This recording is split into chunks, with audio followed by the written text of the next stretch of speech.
Hello, everyone, and welcome back to the show. Today, we have a fantastic guest with us, Dr. Ashim Wadera. Dr. Wadera is a board certified podiatrist who was trained in Chicago and now practices in the Detroit area.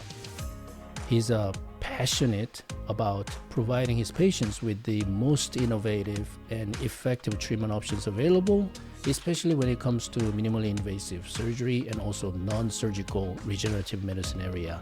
So I believe this interview with him will be interesting for most of you guys who are my listeners. Without further ado, here's my interview with Dr. Wadera.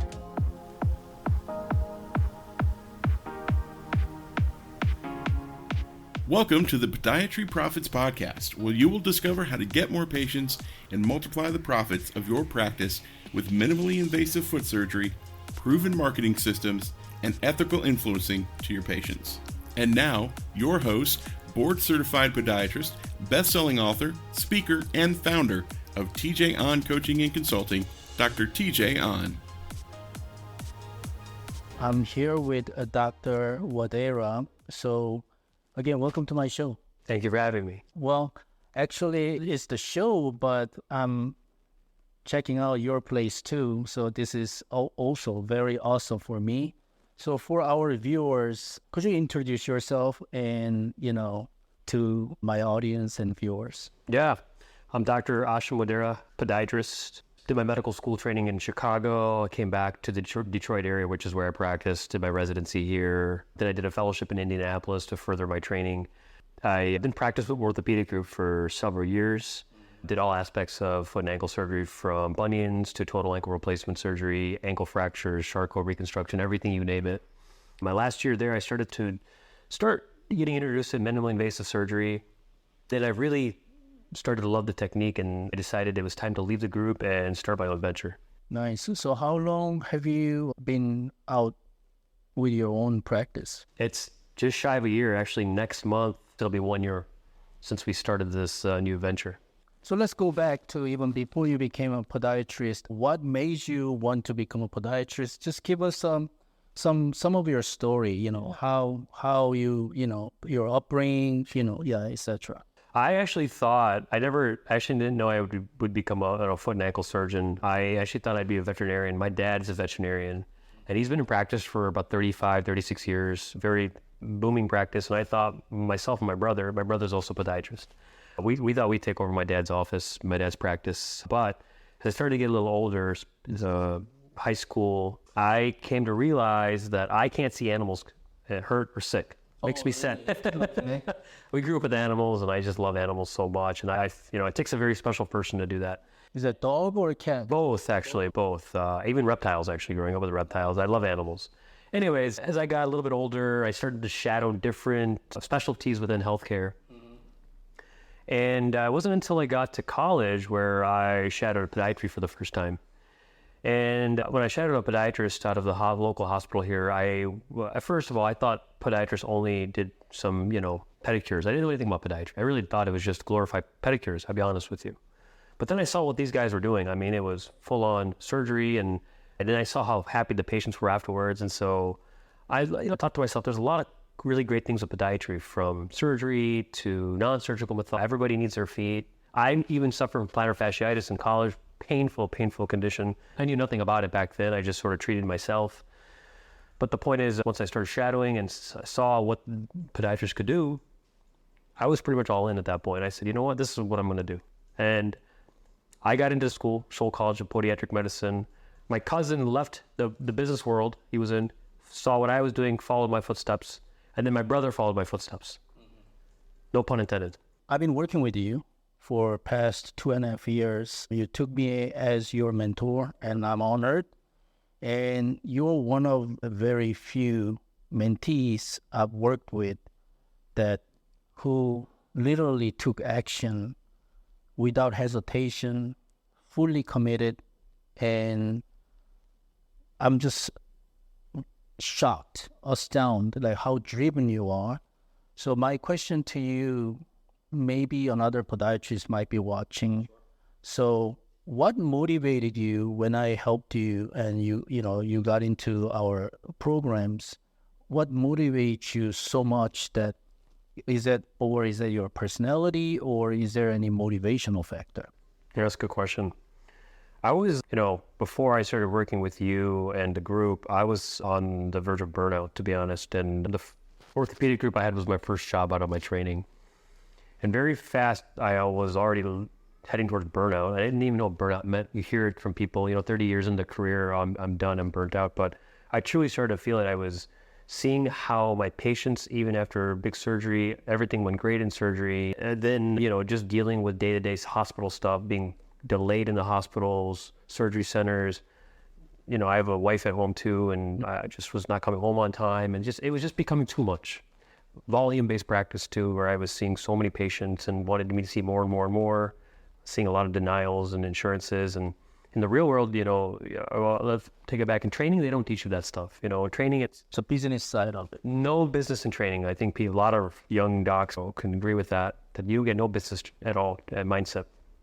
In residency, it was all about surgery, do the biggest surgery possible, learn all these cool surgeries. And I got the orthopedic group job, and that's a podiatrist, quote unquote, dream job. Foot and ankle surgeon for orthopedic group. Thought I landed the dream job. So how many patients did you see daily there? Probably, sure, easy 40, maybe 50 a day. Wow. Yeah. And then that will basically result you in a burnout. Absolutely. And so coming back to what I was saying was the patients were miserable after surgeries, and I thought to myself, well, why are these patients so mad and, depressed after surgery? Well, nobody likes to be out their foot for 3 months at a time, 8 to 10 weeks. Nobody likes big incisions. It creates a lot of swelling and possible postoperative infection, possible DVTs, as we all know. But I started to see it myself. And I talked to some of my mentors from my fellowship and residency, and I asked them, is this how it is in the real world? I was a resident of yours, a fellow of yours. I said to myself, this is not why I got into this career. I truly came to this career to help people.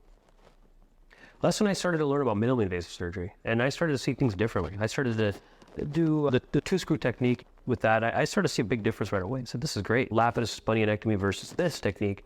I'm already seeing patients so happy already, walking the same day.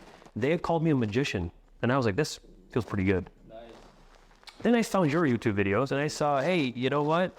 I met Dr. On, and I hear Dr. On's doing surgery in the office. And I was like, wait a minute. I didn't even know that's possible under local. That's great. And that really perked my interest. And I started hearing about the real MIS without fixation and such. And once I learned about that, I joined the group, and I was just like, this is it. I'm all in. That makes perfect sense to me. So to recap, your burnout was caused, this whole motivating factor, majority of it is burnout. Absolutely. Is that right? Yeah. And that you just kind of focus like all in, right? That's what happened to me too. So I was just wondering if it is similar. Yeah, even before I decided to move and start my own practice, I never in my wildest dreams thought I would be a business owner. Like I was even deterred by my mentors. This day and age, you can't start a practice. EHR is really a big headache. An insurance company is a headache. So you're better off working for a big institution, just take home a nice salary and just follow the rules. I was, weighing that back and forth, and I thought, let me just leave this ortho group. Maybe I can start I'll just join another group somewhere else. And so I kept thinking about it, and we almost moved out of the state to Florida. I have family in Florida. I started interviewing with some groups, and my wife actually just asked me one day, us moving, is that gonna help all your problems? I thought about it. I said, if I go to another group, it's going to be volume-based again. Maybe there'll be a honeymoon period, new location, 6 months, this is great. I really thought about it, I really had to think deep about this, and I told myself, you know what, I have to create my own opportunity now. I know what I want out of my life, I know what I want out of my career, I need to create it. And that's what motivated me to start this practice. So beyond MIS, what other specialties, because, I'm a true believer in subspecialize in podiatry in order for us to sustain and thrive. So what other specialties are you focusing beyond MIS? Great question. I also specialize in something known as regenerative medicine, harnessing the body's own potential to heal itself, utilizing certain modalities like laser therapy, shockwave therapy, also known as EPAD, even using injections such as amniotic fluid.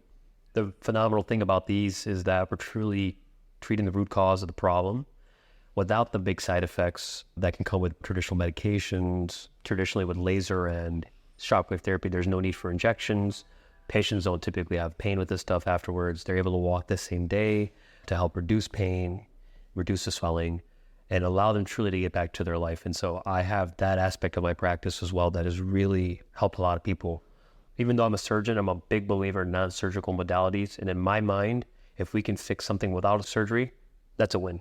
So you always like to recommend more non-surgical, non-invasive to minimally invasive. Absolutely. And in my book, and again, even as myself, if I take the doctor hat off for just a second, if I'm a patient and I see a doctor or a specialist, I would want something non-surgical for myself before jumping to more invasive type procedures. And I think that most people would want that for themselves. The thing is, most patients will understand that these things exist because they're so used to going to a insurance-based clinic and only given treatments that insurances allow. But we have so many great modalities here that can truly help patients without a lot of side effects that truly correct the root cause of the problem. Let's talk about that part. So a lot of surgeons, a lot of podiatrists, and also other specialists know there are so many great treatment solutions exist. But I know the main reason why they don't like to implement those treatment solutions and modalities for their patients is because of that insurance situation. So I know you adapted that model that I'm preaching and big advocate of, which is hybrid concierge model, and you totally adapted in your practice.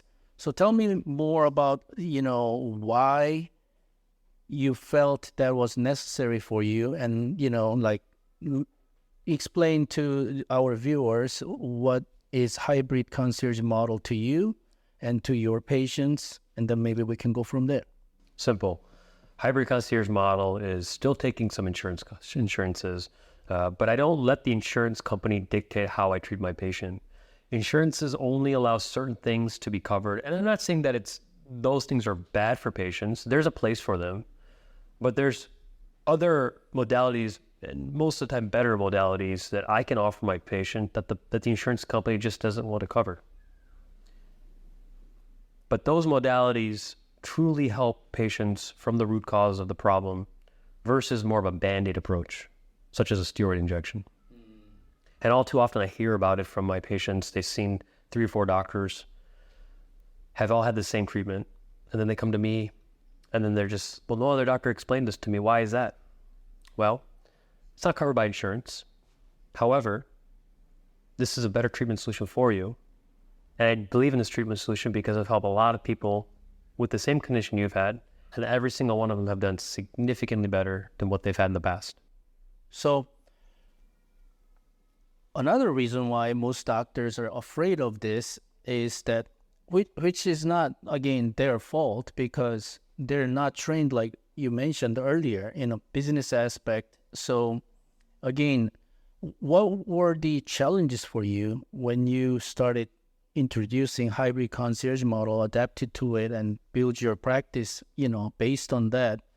Were there any challenges? Yeah, the biggest challenge most people are going to face, and most doctors are going to ask you as well, if they have insurance, why are they coming to you? Why are they wanting to use something that's outside this insurance? Again, coming back to what is the best treatment solution for the patient? It's not about, okay, well, I know this is the best, but unfortunately, this Blue Cross plan doesn't cover it, so I have to only do a steroid injection. You have to stop thinking like that.